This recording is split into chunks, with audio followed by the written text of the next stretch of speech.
نحمده ونصلي على رسوله الكريم اما بعد فاعوذ باللہ من الشیطان الرجیم بسم اللہ الرحمن الرحیم. جی آیت نمبر ہماری 26 سورۃ بقرہ پارہ پہلا.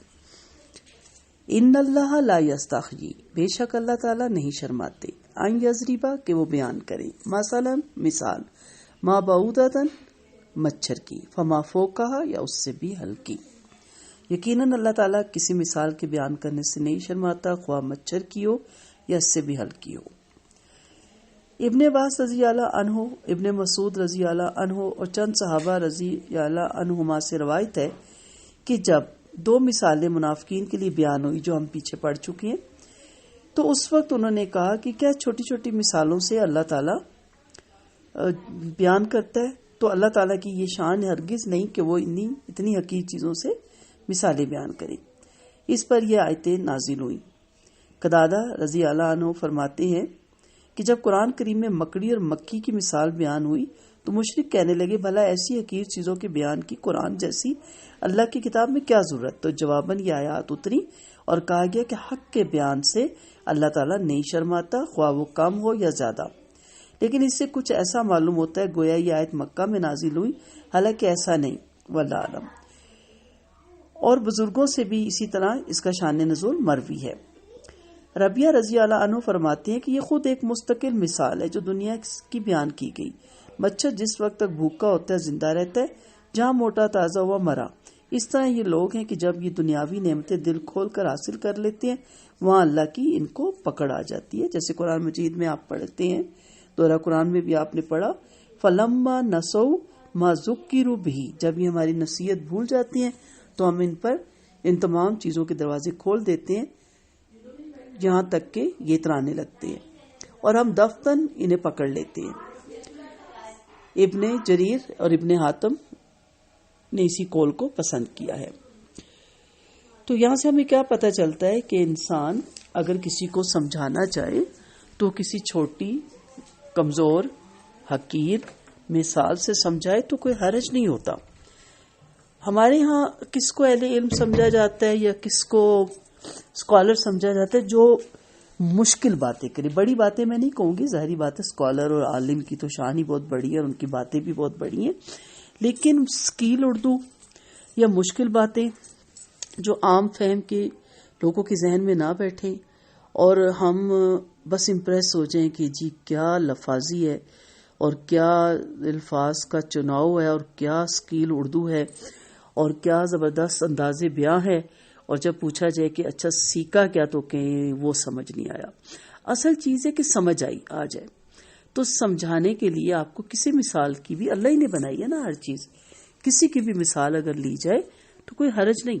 جیسے ایک مشہور واقعہ ہے، یہ اپنی کتاب میں بھی لکھتے ہیں اشفاق احمد بھی، کہ علامہ اقبال نے جب کہا کہ میں بڑا پڑھ کے آیا تو میں نے بڑا اپنے دادا کے سامنے اپنے علمی زوم جھاڑا اور میں نے کہا مکھی کی میں نے بتائی ساری کوالٹی. تو میرے دادا نے پوری بات سنی تو انہوں نے کہا اچھا اتنی اس میں خوبیاں ہیں، لیکن بیٹھتی تو گندگی پہ ہی ہے. تو کہتے ہیں میں سٹل ہو گیا. اب آپ دیکھیں کہ کتنی گہری بات ہے کہ ایک مکھی جو دور سے آپ کا ہاتھ اس کو پہلے نظر آ جاتا ہے، وہ دور سے آپ قریب نہیں پہنچتے، وہ اڑ جاتی ہے اتنی ذہین ہونے کے باوجود، لیکن اس کی دیکھ لیں اس کا کام کیا ہے، گندگی پہ بیٹھنا. تو اتنی ذہانت کا کیا فائدہ، اتنی قابلیت کا کیا فائدہ کہ وہ اپنے لیے گندگی ڈھونڈتی ہے. پھر ایک اور جگہ بھی ہمیں ملتا ہے کتابوں میں کہ مکھی ایک الارم ہے اللہ کی طرف سے، ایک اس کی فوج ہے جو آپ کو بتاتی ہے کہ آپ کا گھر گندا ہے، آپ کے کسی کونے کھدرے میں گند ہے، اور آپ اپنا گھر اچھی طرح صاف کرتی ہیں، ہر طرح کا سپرے کرتی ہیں، پھر بھی آتی ہے تو پھر اس کا مطلب ہے آپ کے باہر کا گھر، دروازے کے آگے آپ کی سٹریٹ گندی ہے. سٹریٹ بھی آپ نے صاف کر لی پھر بھی آ رہی تو اس کا مطلب ہے آپ کا سیکٹر گندا ہے، آپ کا ملک گندا ہے. تو یہ مکھی بھی ایک خدائی فوج ہے. چلے بات کسی اور طرف نکل گئی. اصل بتانے کا مقصد یہ تھا کہ اگر کسی کو سمجھانے کے لیے، جیسے آپ دیہات میں جا رہے ہیں درس دینے، تو دیہاتیوں کی مثال کیا ہے؟ گوبر، بھینس، دودھ، کھیت، کھلیان، ریوڑ، مویشی، چرواہا، انہوں نے وہاں کتا پالا ہوتا ہے ریوڑ کو سنبھالنے کے لیے، یہی ان کی مثالیں ہوتی ہیں نا. اور ان کی فصل تیار ہو کے آنا، پک کے آنا. آپ اسی طرح جب ایجوکیٹڈ لوگوں میں جاتے ہیں تو ان کی ڈگریاں، ان کی اسکالرشپ، ان کی یونیورسٹیاں، ان کے باہر کی جو پرابلم، تو اس لیے کوئی حرج نہیں ہوتا. آپ سمپل بات کریں، سادہ بات کریں اور سادہ طریقے سے ہر انسان کو سمجھائیں تاکہ دوسرے انسان کو وہ بات سمجھ آ جائے. نبی کریم صلی اللہ علیہ وسلم فرماتے ہیں کہ اگر دنیا کی قدر و منزلت اللہ کے نزدیک مچھر کے پر کے برابر بھی ہوتی تو کسی کافر کو ایک گھونٹ پانی بھی نہ ملتا. دوسرے یہ معنی بھی ہے کہ اس سے زیادہ بڑی اس لیے کہ بھلا یہ مچھر سے ہلکی اور چھوٹی چیز کیا ہوگی، یعنی مچھر اتنا کمزور ہے، وہاں بھی ما فوقا کا لفظ آتا ہے. تو اس لیے اللہ تعالیٰ نہیں شرماتا اپنے بیان بھی، کسی بھی مثال کو بیان کرنے سے اس میں کوئی آر نہیں ہے. اس لیے انسان کو بھی مثال بیان کرنے میں کسی قسم کا بھی آر، کسی قسم کی شرمندگی محسوس نہیں کرنی چاہیے. اب دوسری چیز جو اس آیت کے اندر ہی ہم دیکھتے ہیں وہ کیا ہے، وہ ہے فَأَمَّا الَّذِينَ آمَنُوا فَيَعْلَمُونَ أَنَّهُ الْحَقُّ مِن رَّبِّهِمْ. بس لیکن وہ لوگ جو ایمان والے ہیں بس وہ تو جانتے ہیں، یا پھر وہ جانتے ہیں یہ کہ ان کے رب کی طرف سے یہ حق ہے. یہ پہچان ہے ایمان والوں کی. مسلمان اللہ کو مانتا ہے الحمدللہ، اور مومن اللہ کی مانتا ہے. سو تھوڑا سا فرق سے زندگی بدل جاتی ہے، آخرت بدل جاتی ہے.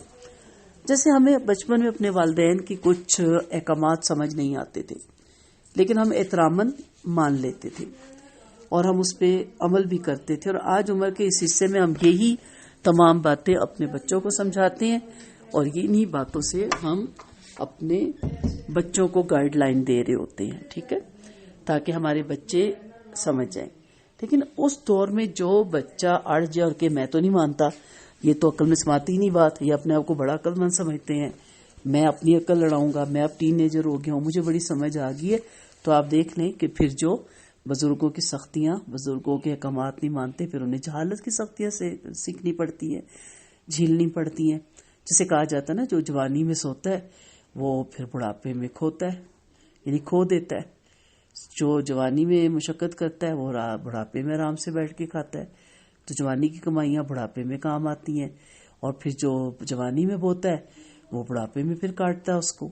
تو یہ باتیں سمجھ آتی ہیں وقت کے ساتھ. لیکن جو سمجھدار لوگ ہوتے ہیں وہ کیا کہتے ہیں، والدین نے کہا، میرے والد نے کہا، ابو کا آرڈر ہے، امی کا ہے، ٹھیک ہے، بات ختم. اسی طرح ایک مومن کی پہچان ہے، اللہ کا حکم ہے نہیں سمجھ آ رہا، آئی کیو کم ہے اور حکمت نہیں پتہ چل رہی، اس کی باریکیاں نہیں سمجھ آ رہی، کوئی بات نہیں. رب نے کہا ہے بہترین نہیں، بہت ہی بہترین ہے، مبالغے کا صیغہ، یعنی بہتر نہیں ہے یہ بات، بہترین ہے. کیونکہ رب کی بات ہمارے ماں باپ کی اپنے تجربے کی بنا پہ یا کسی حالات کی بنا پہ غلط بھی ہو سکتی ہے، لیکن اللہ کی بات کبھی غلط نہیں ہو سکتی.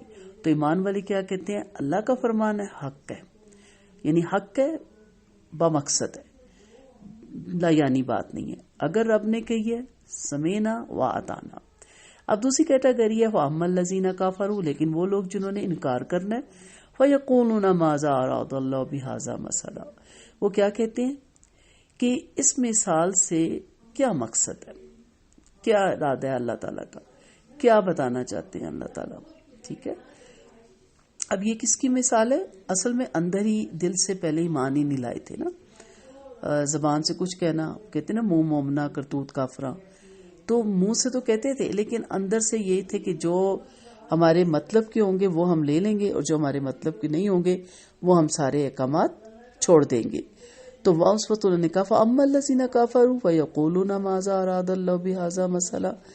تو اللہ فرما رہے ہیں یُضِلُّ بِهِ كَثِيرًا، بہت سے لوگ اس سے بھٹک جاتے ہیں. اللہ ہمیں ان لوگوں میں شامل نہ کرے.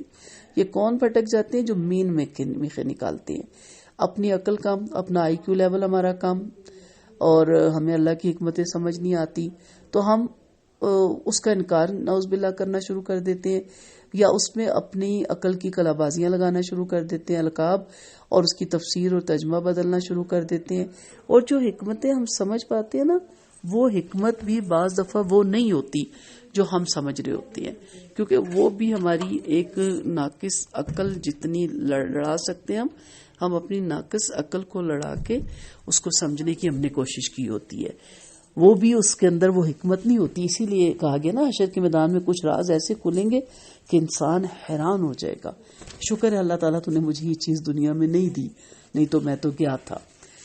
تو بہت سے لوگ اس سے بھٹکتے ہیں. کون بھٹکتے ہیں؟ فَأَمَّا الَّذِينَ كَفَرُوا فَيَقُولُونَ مَاذَا أَرَادَ اللَّهُ بِهَذَا مَثَلًا وَيَهْدِي بِهِ كَثِيرًا. اور بہت سے لوگ اس سے فائدہ اٹھاتے ہیں. اب کون سے لوگ فائدہ اٹھاتے ہیں؟ کن لوگوں کو ہدایت ملتی ہے؟ جو کہتے ہیں فَأَمَّا الَّذِينَ آمَنُوا فَيَعْلَمُونَ أَنَّهُ الْحَقُّ مِن رَبِّهِمْ. جو یہ جانتے ہیں جو بھی میرے رب نے کہا ہے حق ہے، لا یعنی نہیں ہے، بے مقصد نہیں ہے، ٹائم پاس کے لیے نہیں ہے. اور نعوذ باللہ قرآن کو کوئی کور کمپلیٹ کرنے کے لیے نہیں ہے کہ ایک صفحہ بچ گیا تو اس میں کوئی اور چیز لگا دیں. حق ہے، ہر بات حق ہے، اور ہر بات میں انلمیٹڈ حکمتیں چھپی ہوئی ہیں. وَمَا يَضِلُّ بِهِ إِلَّا الْفَاسِقِينَ. اور نہیں بھٹکتے اس سے مگر فاسق. یہ نہیں کہا کہ کافر، یہ نہیں کہا منافق، کس کہا گیا؟ فاسق. فاسق فاسین کاف اس کا روٹ ہے. فاسق ہوتا ہے نافرمان. فسق سے نکلا ہے خروج کے، یعنی اللہ کی اطاعت سے نکل جانے کو فاسق کہتے ہیں.